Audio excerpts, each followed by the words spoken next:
Good morning guys. Guys, ano itong niluluto ko guys? Ito ay sisid na balat ng baka.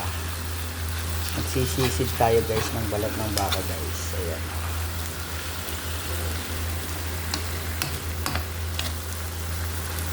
Ayan. Sino nakaka-relate sa ganyan guys?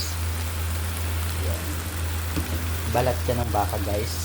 Pinalambot ko na yan guys. Tapos ginayat na maliliit. Kaya lalagyan natin ng sili. Ayan guys. Ginisa ko na yan guys. Then syempre lalagyan natin ng sibuyas pa. Kanina nilagyan ko na yan ng sibuyas, pero ngayon lalagyan ulit natin. Ayan guys. And then syempre yung ating dahon-dahon. Ang toppings natin. Ang ating ayan guys. Syempre mag-a-add tayo dyan ng paminta guys. Ayan. Ang daming paminta. Ayan. Yung apoy natin alalay lang. And then syempre nilagyan natin ang ating magic sarap. Ayan.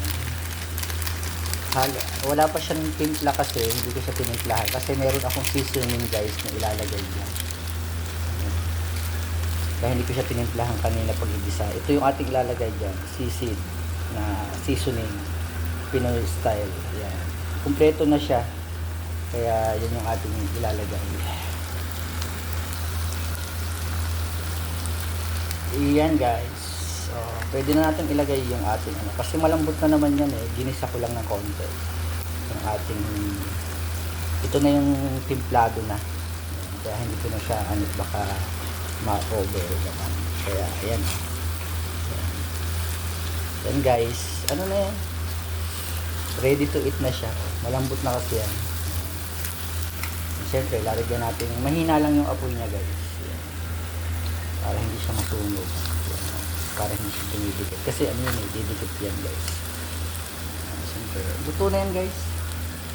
Yan. Mas masarap yung may hilaw-hilaw na toppings na sibuyas. Yan. Yeah, guys, thank you for watching. Yan, may sili. Mahanghang na yan guys kasi ano yung sili niya. Matapang yung sili niya guys. Yan. Thank you for watching.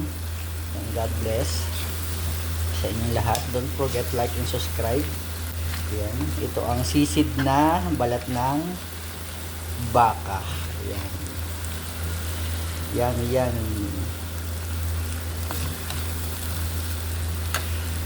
Bye-bye na guys. Kakain na tayo.